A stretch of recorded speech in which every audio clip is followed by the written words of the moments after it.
할렐루야, 반갑습니다.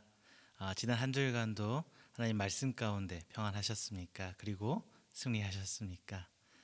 오늘도 이렇게 다시금 예배를 통해서 만나 뵙게 돼서 반갑습니다. 여러분 말씀 가운데 어떻게 살아오셨나요? 저는 지난주에 이제 아르바이트를 한번 나가봤어요. 저희 동기 목사님께서 양주에서 농사를 짓는데 오이 농사를 지으세요. 그래서 저도 일손이 원체 부족하다 그래서 저도 한번 나가봤습니다. 그런데 안 하던 일을 하니까 한 이틀은 꼬박 죽어 있었던 것 같아요. 허리, 무릎, 어깨, 저는 그렇게 생각해요. 목회자들이 하나님 일 하는 것도 중요하지만 성도들이 세상 가운데 어떻게 고단하게 살아가고 있는지 그것도 이해하고 알 수 있어야 성도들과 함께 공동체를 해 나갈 수 있지 않을까라는 생각을 하게 되었습니다. 이제 저희들이 말씀이 로마서 쭉 강의하고 있습니다. 근데 지난주까지 로마서 7장까지 얘기를 했고요. 이제 제가 볼 때는 로마서 8장부터 어떤 그 전환점이 시작이 되는데요.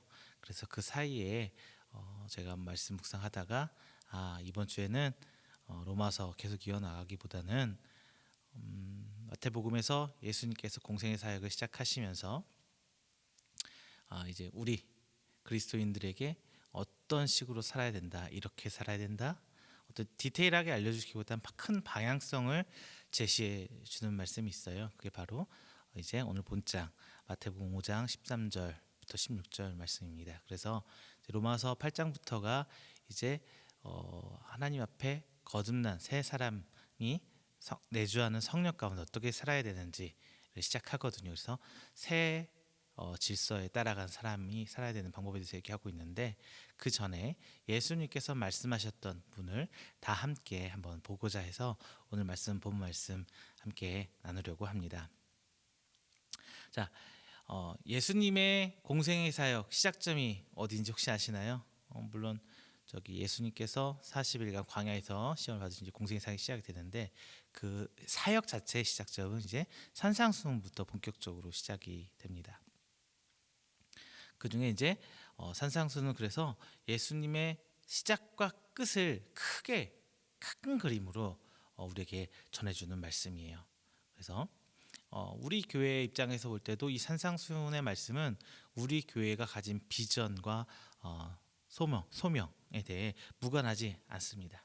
그래서 우리 교회뿐만 아니라 온 교회가, 모든 교회들이 나아가야 할 방향성을 제시해 주는 게 이제 산상수훈 말씀인데요. 이 산상수훈을 통해서 예수님께서 이제 천국에 대해서 처음으로 선포하기 시작하세요. 회개하라, 천국이 다가왔느니라. 천국에 대해서 시작을 하세요. 그러면서 이제 산상수훈 말씀이 이제 팔복의 말씀을 시작을 하죠. 여러분 팔복 기억하시죠? 심령이 갓난한 자는 복이 있나니, 주 하는 복이 있나니 해서 이제 산상수훈 팔복을 시작으로 해서 천국의 복이란 기본적으로 천국에 들어갈 사람이 얻을 수 있는 것으로 예수님께서 말씀을 해주고 계십니다. 그러면서 이제 11절 핍박과 박해를 받는 어려운 상황에서 이제 복이 있을 것이라고 말씀하시면서 천국에서 받을 상급에 대해 선지자와 비교하면서 12절을 통해서 말씀해 주고 계십니다.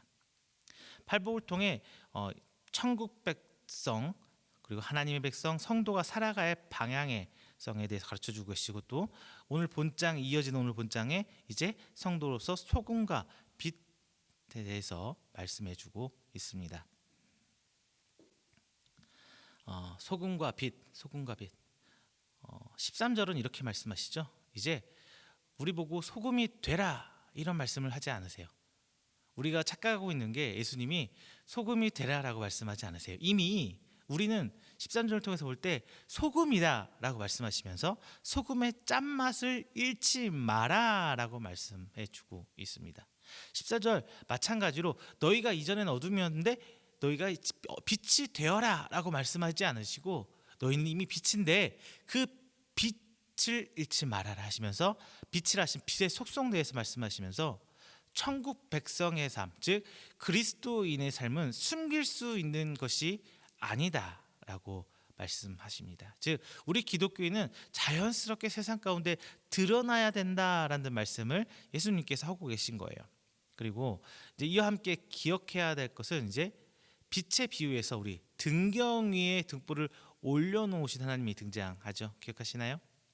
빛의 속성을 가지고 있다면 자연스럽게 하나님께서 원하시는 그 등경 위로 올려놓으시겠다는 말씀. 내가 등경이 돼서 올라가야 된다. 내가 올라가야 된다라는 말씀이 아니라 하나님께서 올려놓는데 우리는 그 자리에서 빛을 발하면 된다.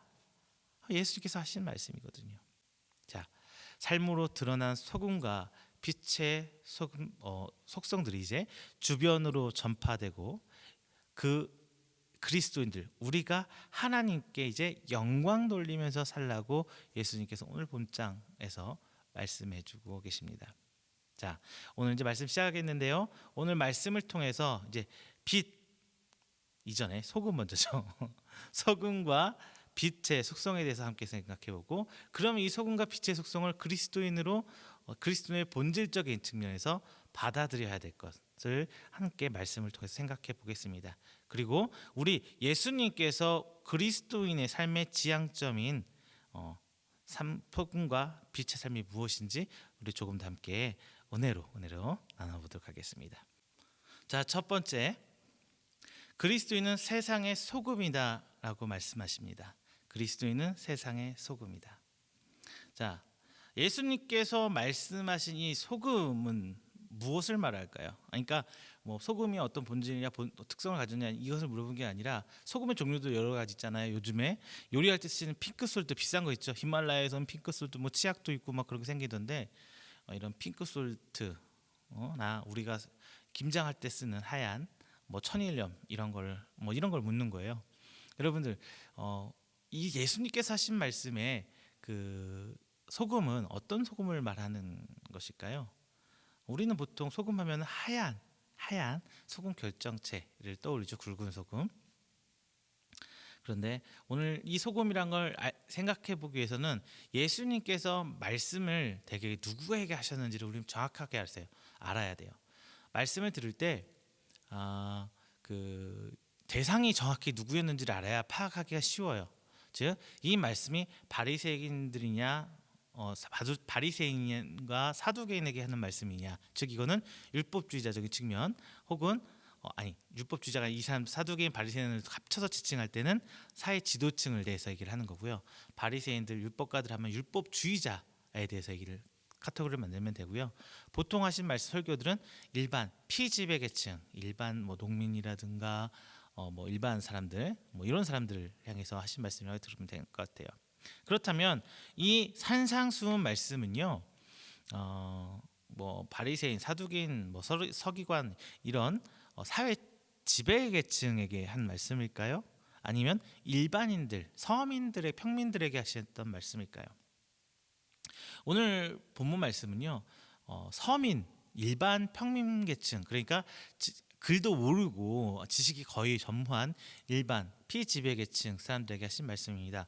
어떻게 알 수 있냐면요, 오늘 본장 21절, 27절, 33절, 38절, 43절 등에서 들었으나라는 말을 해요. 읽었다가 아니라 들었으나라고 말씀을 해요. 즉 그 피지배 계층 문자를 글을 읽을 수가 없기 때문에 누군가를 통해서 입에서 귀로 말로 전해지는 걸 통해서만 하나님 말씀을 들을 수가 있잖아요. 그래서 들었으나라는 표현을 통해서 오늘 본문 말씀이 일반 피지배 계층, 일반 서민들을 향해서 하신 말씀으로 알 수가 있어요. 뭐 특별히 바리새인들이나 서기관들 이런 지도층에 대해서 말할 때는 보통 예수님께 어떻게 말씀하시냐면요, 읽지 못하였느냐 이렇게 말씀하시고요, 혹은 보지 못하였느냐라는 표현을 쓰고 있어요. 그러니까 텍스트 글을 읽었다는 표현이 그 안에 들어가 있는 거죠. 이렇게 예수님을 말씀을 어떻게 글이 써져 있는 말씀을 통해서 이게 이스라엘 일반적인 사람들한테 하고 계시는 말씀인지 아니면 지배계층 바리새인들이나 이런 사람들이 하는 말씀인지 우리는 성경 말씀을 통해서 알 수 있어요. 이제 오늘 말씀은 들었으나라고 말씀을 하시면서 평민 계층 이하의 피지배 계층을 향해서 하신 말씀입니다. 제가 앞서서 소금에 대해서 말씀을 드렸었는데 아, 이 평민 계층은요 하얀 소금을 구경하기 힘든 사람들이에요. 깨끗한 하얀 소금은 정말 고위 계층 당시에 고위 계층만 썼다고 합니다. 뭐 옛날에도 그랬잖아요. 전매제도라고 해서 소금은 국가에서 관리하는 물품이었잖아요. 그거는 세계 어느 나라나 똑같았던 것 같습니다. 그래서 이 당시에 짠맛 음식을 상하지 않게 하거나 간을 맞추기 위해서는 대부분 사람들이 근동아시아 지방에서는 암염이라는 소금을 사용했어요. 돌 사이에 산에 쌓오는 돌 사이에 소금이에요. 그렇다고 해서 우리가 지금 쓰고 있는 뭐 핑크 솔트 이런 소금 아닙니다. 뭐 히말라야 산에서 나왔던 핑크 이건 정말 비싼 소금이고요. 그들이 먹은 소금은 모래도 섞여 있고 돌도 섞여 있어 이물질이 많이 섞여 있어 먹기 힘든 소금. 이거 암염인데요. 이 암염을 예수님께서 하셨던 이유는 예수님께서 우리가 과학적으로 소금 분자는 이렇게 생겨서 짠맛을 내야 된다 이렇게 된다 그런 식의 비유를 막 디테일하게 뭔가 설명하고 싶어서 소금이란 걸 비유한 게 아니에요. 소금은요 어떻게 만들어진다가 중요한 게 아니라 하나님께서 창조하신 소금을 예수님께서 말씀하고 싶으셨던 겁니다. 즉 소금은 인간의 힘으로 어떻게 만들어지는 것이 아니라 하나님이 만들어진 상태를 받아 쓰는 것. 즉 우리는 하나님께서 직접 창조한 창조물 소금이라는 거예요.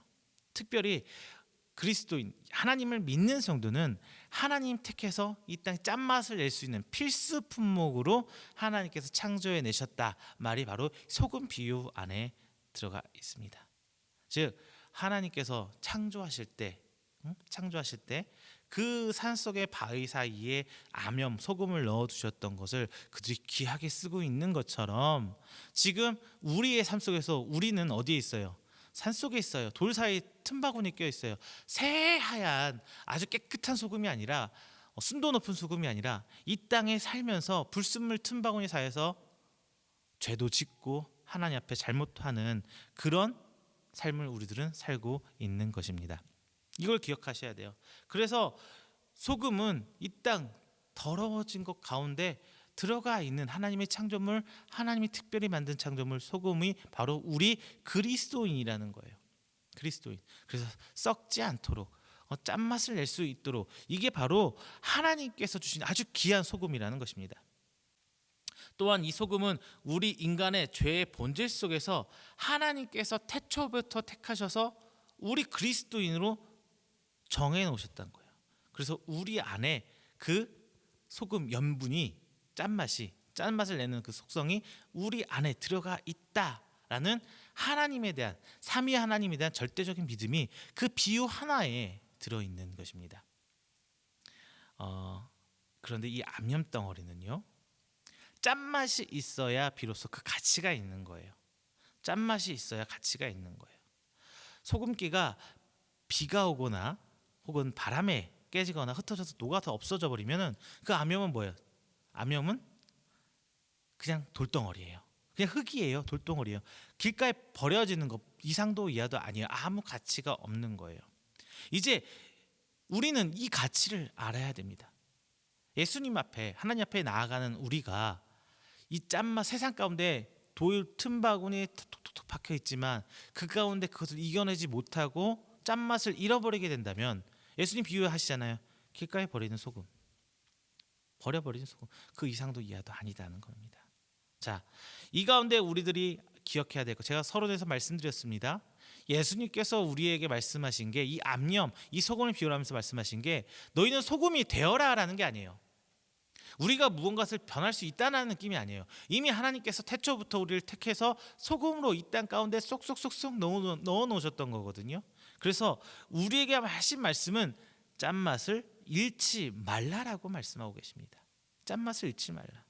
우리 안에 하나님께서 넣어주신 소금기 그것은 믿음이면서 성령님이십니다. 내 안에 들어있는 그 주님을 향한 그게 바로 내 안에 있는 성령님이라는 거예요. 사도 바울도 우리 로마서 7장까지 그 안에서 계속 얘기하잖아요. 속사람과 겉사람 바로 이 속사람의 본성이 소금이고 이 속사람이 바로 성령님이라는 거예요. 우리 안에 있는 것은 그것을 잃어버리면 안 돼요. 속사람과 겉사람이 투쟁해서 겉사람은 우리가 육을 입고 있기 때문에 사라지지 않아요. 어떤 일이 사라지지 않아요. 반면에 속사람은 우리가 짠맛을 잃지 않으려고, 속사람을 잃지 않으려고 노력하지 않으면 점점 있을 곳이 없어 사라져 갑니다. 그래서 길가에 버려지는 소금이 되어버리는 거예요. 자, 여러분, 우리는 이 짠맛을 잃지 않도록 더욱 하나님 앞에 기도와 찬송과 말씀으로 다시 오실 주님을 기다려야 할 것입니다. 이제 두 번째예요. 예수님은 그리스도인은 세상의 빛 등불이라고 말씀하셨습니다. 예수님께서는 이제 두 번째로 그리스도인 성도를 빛이라는 거에 대해서 비유를 하셨어요. 그리고 예수님께서는 그리고 그 빛에 대해 등불빛을 얘기하셨습니다. 예수님께서 빛이라는 속성을 얘기하시면서 드신 게 태양빛을 얘기하는 게 아니에요. 태양빛을 얘기하는 게 아니에요. 뭐 온갖 곳을 밝혀서 우리가 막 세상을 변화시키고 뒤집어 엎어서 뭐 어떻게 만들어야 할 그 빛을 예수님께서 말씀하신 게 아닙니다. 근데 우리는 그래야 할 것처럼 착각을 하고 살아요. 그래서 너무 힘들다고 해요. 그런데 예수님께서는 스스로 빛을 내는 이 태양 같은 그 빛을 말하는 것이 아니라 주인이 필요에 따라 껐다 키는 등불에 비유하셨습니다. 여러분 등불 아시죠? 등불은 어때요? 24시간 365일 켜놓는 건 아니죠. 내가 필요할 때 켰다가 잠잘 때 꺼버리잖아요. 필요가 없으면 불을 꺼요. 그래서 주인은 누가 될까요? 하나님, 등불은 납니다. 등불은 온 세상을 비추는 빛이 아니에요. 그렇죠? 주인의 필요에 따라 그 주인이 필요한 공간만 밝히면 되는 거예요. 내가 내 방을 밝히겠다면 방만 밝히면 되는 거고요. 내가 길을 가는데 너무 깜깜한 길을 가는데 그 길이 좀 어두워서 밝혀야겠다. 그럼 주인이 앞에 바라보는 그 길만 밝히면 되는 거예요. 필요한 것, 즉 방이면 방, 서재면 서재, 주방이면 주방, 이것만 밝히면 되는 것입니다. 또 등불은 세상 끝날까지 빛을 막 발하고 있는 게 아니에요. 태양 같은 존재가 아니잖아요. 그 안에 기름이 있고 기름이 다 타서 없어지면 그 기름이 다 타면서 빛을 내는 거예요. 그리고 기름이 다 타서 없어지면 그 빛은 사라져요. 성도가 내는 빛은 복받아라 하고 더 많이 갖고 소유하는 것이 아닙니다. 우리 예전에 그런 거 있잖아요. 낙수효과처럼. 낙수효과 아시죠? 기독교인이 세상에서 잘 되고 지도자가 되고 부자가 되고 뭔가 딱딱딱 포인트가 되는 요직에 있어야 사람들이 기독교인을 보고 예수님을 믿는다. 이렇게 해서 예전에 많이들 하셨잖아요. 근데 과연 어떻습니까? 꼭 그런 것만은 같지는 않아요. 성도가 내는 빛은 복을 많이 받아서 더 많이 갖고 더 많이 소유하는 것이 아니라 내게 주시는 이는 하나님이기 때문에 그것을 태워서 소모하면서 빛을 내는 것이에요. 하나님께서 내게 주신 것을 소모해야 돼요. 이 소모라는 게 어떤 개념이냐면은 우리 구약에도 하나님께서 아브라함 축복하면서 축복의 통로가 되라고 하시죠. 너는 축복이 돼서 잘 먹고 잘 살아가 아니라 너로 인해서 축복이 전파될 수 있도록 하나님의 그 복이 전파될 수 있도록 축복의 통로가 되라는 거예요. 아브라함 복의 근원이 되란 말이 그 말이에요. 복의 근원, 복의 시작점인 거지 네 자체가 복이다라는 얘기가 아니거든요. 아브라함이 부자가 된 거, 우리는 그걸 바라보고 사는 것은 아니에요. 아브라함이 어떻게 하나님을 믿고 살아가는지, 하나님 명령하시고 어떻게 지켜 행하려고 했는지, 그 과정 속에서 어떤 갈등이 있었는지, 인간적인 갈등, 그러면서 어떻게 하나님께를 향해서 다시 회복해 나아가는지 우리는 그 모습을 바라봐야 되는 거예요. 자, 우리가 태워 소모하는 이것이 바로 빛을 내는 겁니다. 그것이 바로 나를 소모시켜 하는 낮아짐, 섬김, 봉사, 선교, 기타 등등등이 바로 이거예요. 여기서 우리가 잊지 말아야 할 것이 있습니다. 그것은 바로 등불을 등경 위에 올려놓는 사람이 있다는 거예요. 등불이 혼자 빛을 내나요? 요즘에는 빛을 혼자 내더라고요.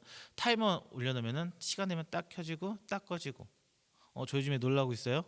IT 기술이 발달하면서 저희 집 세탁기를 하나 바꿨습니다. 그런데 참 재밌는 게 세탁기를 집에 있는 인터넷으로 하고 연결을 시키더라고요. 그리고 제 핸드폰에 어플을 하나 깔아주는데 집에서 세탁기를 돌리잖아요. 그러면 세탁이 끝났어요. 그럼 저 핸드폰에 알림이 와요. 세탁이 끝났습니다. 그리고 건조가 끝나면 건조가 끝났습니다. 알림이 와요. 그리고 예를 들면은 그 어플리케이션을 통해서 미리 눌러놓으면 집에 가서 세탁이 다 되어 있어요. 와, 세상 많이 빠르게 정말 빠르게 변하고 있는 것 같습니다. 뭐 요즘 세상에야 뭐 빛이 시간 되면 꺼지고 시간 되면 켜지고 이렇게도 하지만 과거에는 그런 게 없었. 예수님 때 그런 게 어디 있어요. 스스로 켜지지 않아요. 우리 인간은 스스로 밝아질 수가 없습니다. 빛을 낼 수 없어요. 그런데 하나님께서 그 등불의 주인이 불을 켜고 필요한 것에 올려놓아야 된다는 거예요. 등불은 주인의 뜻에 따라 등경 위에 올려집니다. 다만 주인의 계획에 따라 내려놓고 불을 끄기도 해요. 우리 항상 켜지는 것만 생각하죠? 아니에요. 하나님이 필요한 그곳에 적소에 있어야 되는 것이 아주 중요한 거예요. 우리의 주인은 하나님이십니다. 하나님의 필요에 따라 불이 꺼질 때도 있고 올라갈 때도 있고 내려올 때도 있고 잠시 덮어놓고 있을 때도 있고 창고 안에 넣어놓을 때도 있습니다.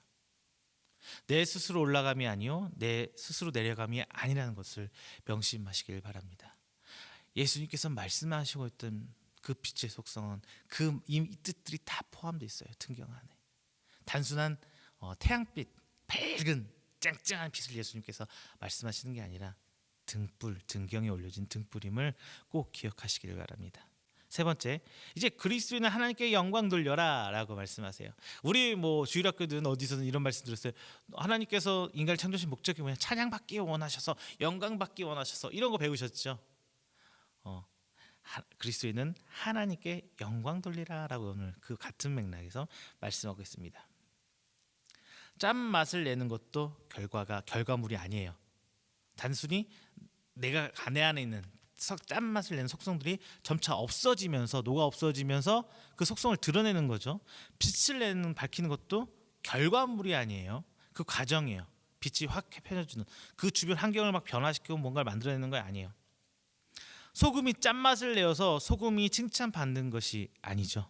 너 소금에 김장하고 나서 너 소금 정말 열일했구나. 너 정말 잘했어. 너 때문에 김장이 정말 맛있게 됐어. 우리 이렇게 칭찬하시나요? 아니죠. 마찬가지로 등불이 빛을 낸다고 해서 등불이 칭찬받지는 않아요. 소금의 주인 혹은 음식을 만든 사람이 칭찬을 받습니다. 등불을 밝혀놨을 때 등불이 칭찬을 받는 게 아니라 등불의 주인이 칭찬을 받습니다. 우리가 소금의 짠맛을 유지하고 등불로 빛을 내더라도 칭찬받으시는 것, 즉 영광 받으실 분은 하나님이라는 거예요. 만약 그 영광을 가로채서 내가 칭찬받고 있다면 과연 지금 나를 사용하는 분이 누구인지 우리는 생각해 봐야 됩니다. 제가 말씀드렸던 게 다 합쳐진 거예요. 이제 결과물이에요. 앞서서 소금의 짠맛, 하나님께서 창조하신 거죠. 그리고 등경에 올려진 등불, 하나님께서 불을 필요에 따라 불을 켰다 껐다가 하기도 하고 올려놨다가 내려놨다가 여기다 놨다가 저기다 놨다가 하는 게 하나님이에요. 그런데 마치 하나님께서 불을 켜서 등경에 올려놨는데 그 빛이 내 스스로 바라고 있는 거인 양 생각한다면 아전인수, 즉 하나님께 영광 돌리지 말고 아는 것이고 내가 그 영광을 가로채버리고 있는 것입니다. 자, 만약에 내가 칭찬을 받았다면 하나님이 내가 내 도구가 된 것이고 하나님께서 영광 받으신 일이었다면 내가 하나님의 도구 된 거예요. 여러분, 우리는 삶 속에 항상 이 부분을 헷갈려 해요. 내가 자꾸 하나님보다 먼저 앞서서 나아가서 내가 하나님보다 먼저 칭찬받기를 원하고 하나님이 계획하신 일인데 내가 계획하고 내가 끌어낸 내가 주도해서 모든 일을 마친 거냐, 우리는 그러기를 바라고 살고 있잖아요. 자, 여러분들, 그리스도인은요 내가 높아지고 내가 존경받고 내가 칭찬받으려는 것이 아닙니다. 하나님께 영광 돌리는 게 우리의 본질임을 잊지 마시기를 부탁드립니다. 자, 말씀 맺겠습니다. 저희 교회에 보면은 이런 말이 써 있어요. 주님이 우리에게 다리가 되어 되셨듯 우리 또한 세상에 대한 다리입니다. 그런 이음의 의미가 저 안에 들어있는 거거든요. 그리스도인과 교회는 이 말처럼 세상에서 이어주는 다리가 되어야 합니다. 하나님과 사람을 이어주고 사람과 사람을 이어주어야 합니다. 또한 세상 사람이 말하는 것이 아니라 오직 복음 그리고 예수 그리스도의 말씀을 기준 삼고 말해야 되고 삶을 살아야 되는 거거든요. 그게 믿음이라는 거예요. 이렇게 살기 위한 그리스도인의 본질은 예수님께서 오늘 본문의 말씀에 소금으로 빛으로 비유하며 말씀을 해주셨습니다. 정확히 말씀드리면 소금의 짠맛을 잃지 말 것을 말씀하셨고 등불로 사용되어라 라고 말씀하신 거예요. 자, 우리는 그 그리스도인으로 그 본질을 잃지 않고 살아가고 있으십니까? 과연 우리는 삶에서 소금이다, 등불이다 라고 스스로 생각하고 스스롭게 살려고 하지만 그 영광은 누가 받고 있는지 한번 우리는 되짚어 봐야 될 거예요. 과연 그 나눔이 하나님 앞에 옳은 행위인지, 그리고 우리는 하나님께 기도로 묻고 있는지, 하나님과 소통, 커뮤니케이션, 즉 기도를 통해서 우리는 그 답을 찾아야 합니다. 17절 이렇게 말합니다. 완전하게 하려 함이라. 완전하게 하려 함이라. 즉 과거형의 말씀이 아니에요. 미래 진행형이에요. 아직 완료되지도 않고 진행하고 진행하면서 앞으로 쭉 가야 될 거야 이런 말이에요. 진행하면서 지금 진행 중인데 앞으로도 쭉 진행이 되어질 거야 이런 말이에요. 완성형이 아니에요. 즉 이 미래의 완성형은 제가 항상 우리 기독교에서 말하는 거예요. 지금은 과정이지 완성형이 아니에요. 나를 통해서 뭔가 완성되는 거 아니에요.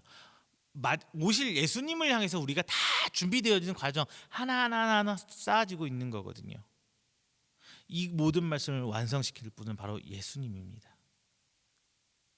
우리는 완성된 형태가 아니에요. 물론 하나님 앞에 죄를 짓고 인정하고 하나님 앞에 눈물로 회개해야 되지만 우리가 그 가운데서 그로 인해서 시험 들지 마세요. 그로 인해서 하나님 신앙 놓아버리지 마세요. 우리는 진행형일 뿐입니다. 결코 우리는 하얀 소금 결정체가 될 수 없어요. 다만 하나님의 은혜로 택함 받아 천국을 가는 것일 뿐입니다. 자, 여러분 제가 다시 한번 말씀드립니다. 하나님 말씀 앞에 짠맛을 잃지 않으시기를 부탁드립니다. 그리고 등불이 되어서 욕심도 내지 마세요. 우리는 홀로 켜질 수 없고 빛을 낼 수도 없고요. 영원히 가는 불빛도 아니에요. 하나님이 원하실 때 하나님 원하는 장소에서 하나님의 도구로 사용되는 빛입니다. 마지막 하나님께 영광 돌리는 삶을 살아가시길 바랍니다. 하나님이 우리가 원하는 목적을 이루는 도구가 아니라 우리가 하나님의 구원 사역을 이뤄가는 도구됨을 인정하고 믿고 따라가시는 여러분 되시기를 주님의 이름으로 축원드립니다. 기도하겠습니다. 사랑과 은혜가 충만하신 우리 주 하나님 아버지 감사와 영광 돌립니다. 하나님께서 사랑하시 택하신 우린 귀한 성도들 오늘 함께 다 말씀을 나눴습니다. 예수님께서 2000년 전에 말씀하신 짠맛을 잃지 않는 소금이 되어라. 그리고 등불이 되어서 빛을 발하라. 그리고 하나님께 영광 돌려라. 이 가르침 아래 저희들이 교만하지 않고 스스로 빛도 아니요 스스로 소금이 된 것도 아닌 오직 하나님의 계획 가운데 소금이 되었고 등불이 되어서 도구됨을 믿고 나아가오니 주님 원하시는 그때의 소금으로서 짠맛을 잃지 않는 그리스도인이 되고 하나님이 원하시는 때 원하는 장소에서 빛을 낼 수 있는 등불이 될 수 있도록 하나님의 도구가 될 수 있도록 주님 붙들어 주시옵소서. 혹여나 내가 하나님 그 영광 가로채지 않을 수 있도록 항상 조심하며 겸손할 수 있도록 주님 성령이 항상 나를 이끌어 주셔서 오직 하나님을 향해 영광 돌리는 우리 귀한 성도 될 수 있도록 주님 인도하여 주시옵소서. 내 스스로는 할 수 없습니다. 주님 이 말씀 부여잡고 나아간 한 주 주께서 책임져 주시고 은혜로 덧입혀 주시옵소서. 이 말씀 붙들고 나가는 귀한 성도들 하나님께서 더욱더 함께 하시고 동행하시며 은혜를 베푸실 줄 믿사오며 사랑의 말씀 예수 그리스도의 이름으로 축복하며 기도드립니다. 아멘.